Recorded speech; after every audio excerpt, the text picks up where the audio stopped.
Hello and welcome to Pajamas and Paranoia, where we get cozy and ruin our sleep schedules together. I'm V, and tonight we have my daughter Stormy with us. Hello. We're going to read our usual scary Reddit stories because apparently therapy is expensive. So let's all grab a blanket, turn down the lights, and let's get paranoid. So our first story tonight is called Stairway Girl. Are you looking forward to this one? Yes, I am. Okay, so Stairway Girl, here we go. This happened back when I was 13. Me, my mom, my sister, and brother decided to go on vacation in Morocco. At first, we wanted to rent an apartment for ourselves, but my grandmother, who lives there, invited us to stay at her 70-year-old home. Me and my siblings hesitated because we heard about the stories that happened in that home. Faint voices, footsteps, etc., etc. My mom changed our mind and brushed the stories off. She claimed that they were lies to scare us. We told her if we experienced something creepy, we would immediately leave the house and stay at our aunt's house. But for now, the vacation has started. We went to the beach nearly daily. We went shopping and bought a lot of souvenirs. And we chilled at the house. One night, we tried to sleep, but it was just way too hot. Temps were around 40 Celsius. We decided to sleep on the roof. It's not really a roof, it's an open roof room at the top of the house. We cleaned the floor first and then laid down mattresses and blankets. My brother fell asleep first, then my sister, and at last myself. I slept quite well for a couple hours. There was a light breeze and it was quiet until the silence was broken by someone calling my name. It was a soft and soothing voice. I slowly opened my eyes and stood up to walk to the door. I first answered with a "Yes, who's calling my name?" to no reply. Then I walked to the stairs and leaned over the railing and looked down. What I saw, I have never told anyone. I looked down and I saw a girl in a white dress looking back up. Her neck was looking so far up it looked inhuman. Then the girl just turned around and walked away until I could not see her anymore. I decided to shut up and try to get some sleep, but I couldn't. I didn't know who that was. I was starting to believe in the rumors about this house. Recently, my grandmother told me about a 12-year-old girl that had committed suicide by jumping off the roof where we were sleeping on. I was shocked and was 100% sure that girl I encountered that day was the one who had committed suicide. That sounded like a crazy Moroccan vacation. It does. So, Stormy is actually 13. Could you imagine being 13, looking over a railing and like seeing this face looking back at you? I would scream. That's the thing. And I just decided to be quiet and go back to bed. How do you just go back to bed? You might be a superhuman if you can do that. I was about to say, I'd be up all night. I'd wake up my siblings at least. Yes. Maybe not the whole house, but at least my siblings. Hey, there was a weird lady down there. Right? But they probably wouldn't believe me either. Yeah. Knowing my siblings. Yeah. Okay, Stormy, are you ready for number 2? Yes, I am. Okay, this one is a long title. They love doing these long titles. Me and my friends went camping. Apparently, they never existed. Okay, so here we go. So me, 19 male, and my friends, Aaron, 19 male, and Noah, 19 male, had been meaning to go on a camping trip in the Pine Barrens of New Jersey. We had heard rumors of how haunted the area was, which had immediately caught our interest, as we had intended to go on a camping trip with the intention of hopefully finding something spooky or paranormal. It was also not too far away from us, as we lived in Boston, so it was only around a 5-hour drive. For a bit of context, me and my friends had known each other around 4 months. as we had all just started attending the same college. And all three of us shared a dorm room together. I got to know them pretty quickly and became quite close with them. Both Aaron and Noah had previously known each other from high school, so I was kind of the new guy to them. However, they would both always talk about how they were big into the paranormal scene and are very interested in investigating sometime. I'm also very interested in the paranormal, and me and one of my close friends from high school actually went investigating at some local attractions previously.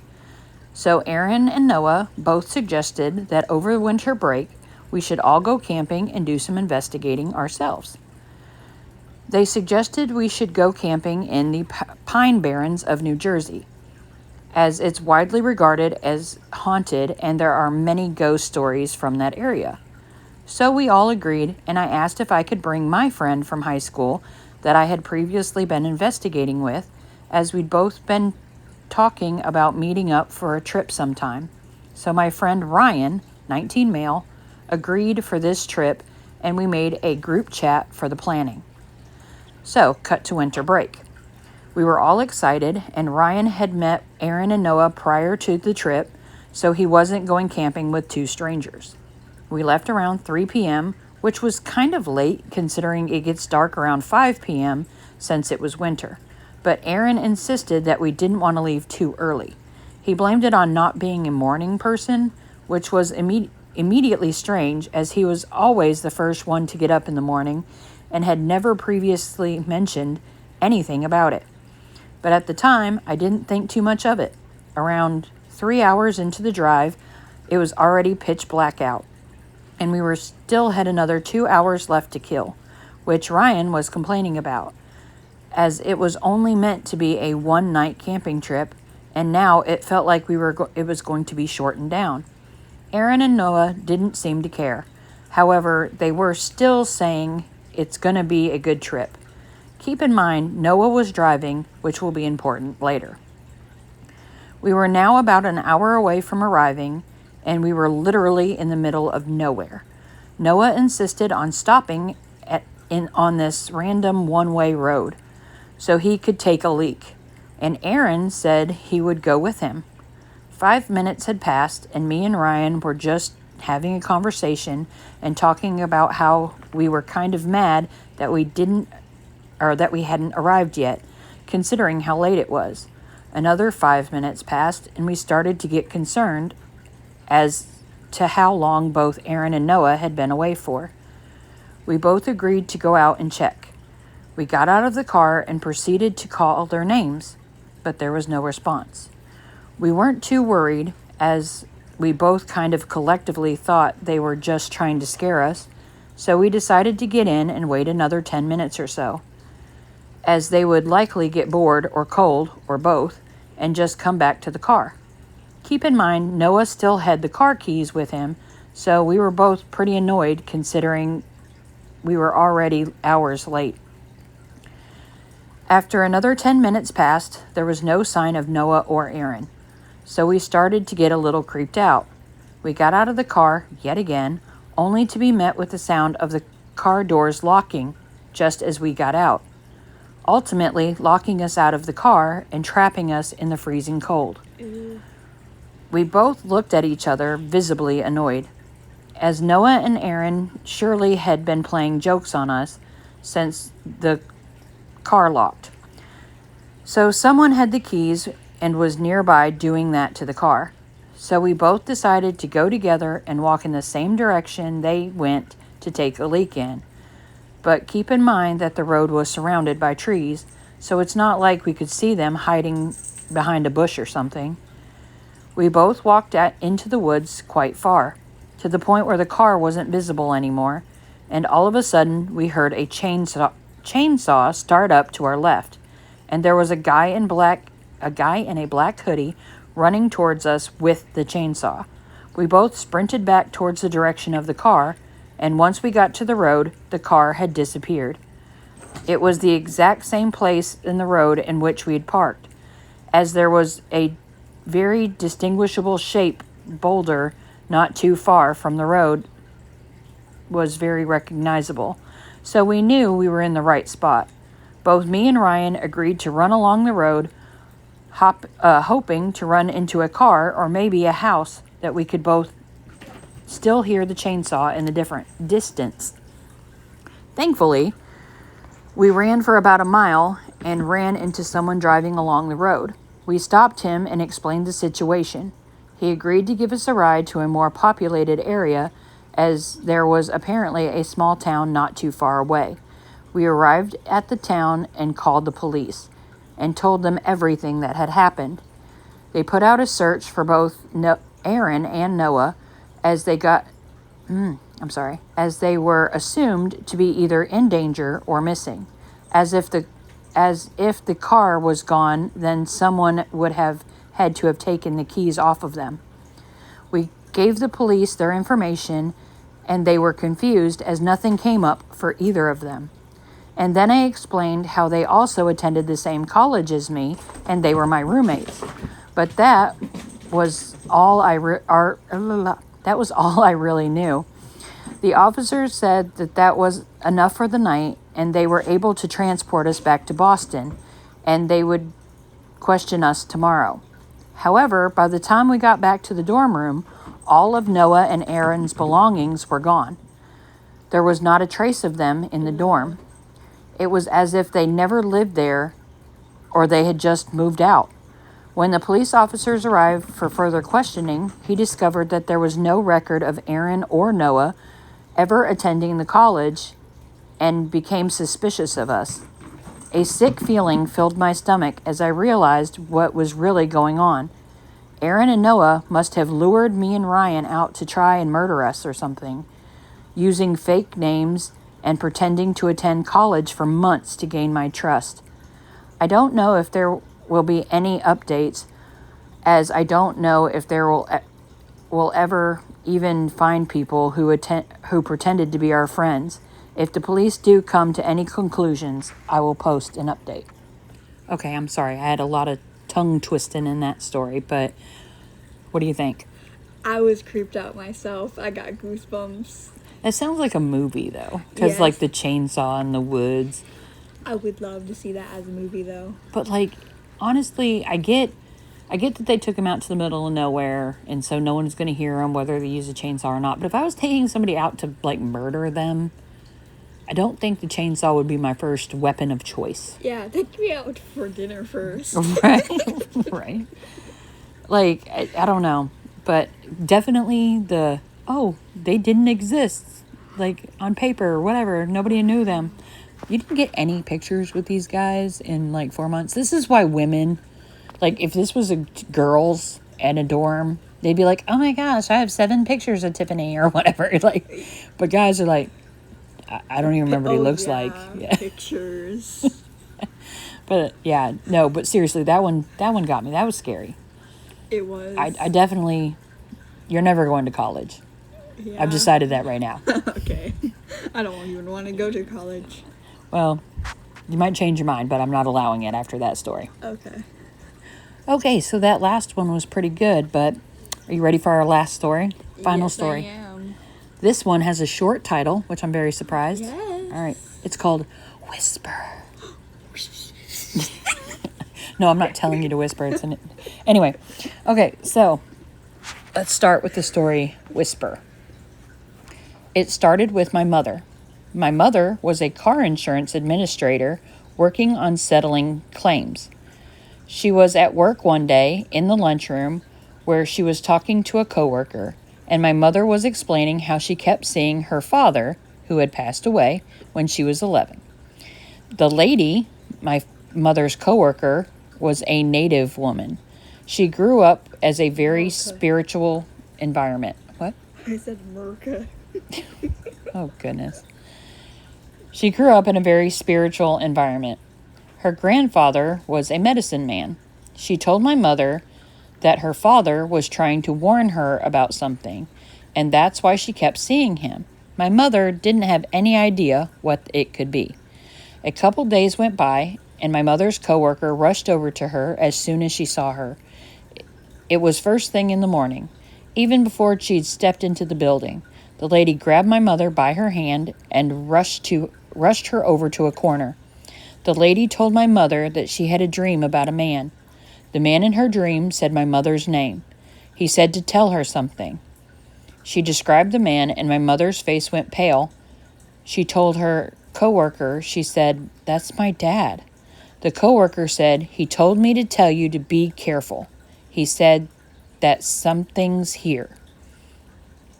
Later that evening, when my mother and father were laying in bed, it was around 10 p.m., my mother had to use the bathroom. My sister was around 2 years old at the time. My mother got out of bed and went to the washroom. While she was on the toilet, she heard a knock at the door, a faint tap. She answered by yelling, "Yeah?" No one answered. She figured she'd imagined it until there was another knock. She hollered, "What?" Then a voice spoke through the door. "Hurry, I gotta do pee." It was a voice of a small girl. My mother squinted her eyes and thought about my sister. Then she thought about the voice sounded older. Then she tried to recollect if maybe she'd forgot that someone was over. She flushed the toilet and pulled her pants up and opened the door. No one was there. She washed up and went to the bedroom where my dad was watching TV. She didn't mention what happened at the time. She just laid next to him and kept it in the back of her mind. About 15 minutes later, my dad got up to make a sandwich. He walked down the hallway, and he could swear he heard a girl say, "Hey." He turned to look towards the room. He walked back to the bedroom and asked my mother if she'd called him. She was there reading a book with the covers up to her chest. She said no, and my dad just brushed it off and turned back around.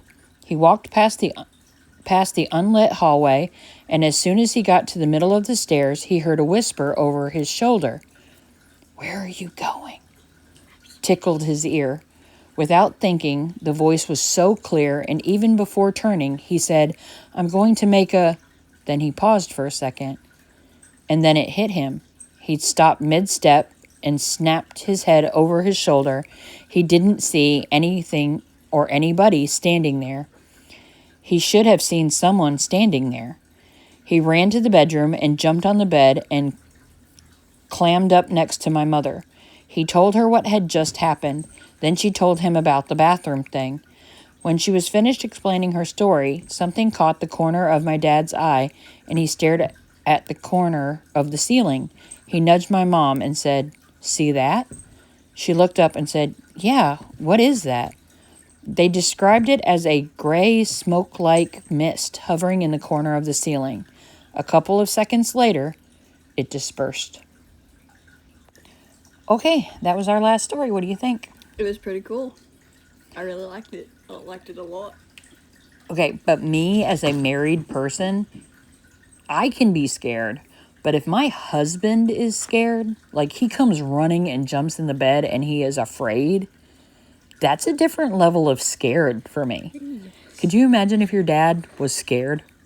Yeah, I'll be pooping my pants. I was about to say, like, it's a different level of scared. Like, me, you, your sister, if we're scared, it's like it sucks and we're scared. But if your dad is scared, if he's acting afraid, that's scary to me. Yes. That would be a different level of scary. So definitely not okay with that.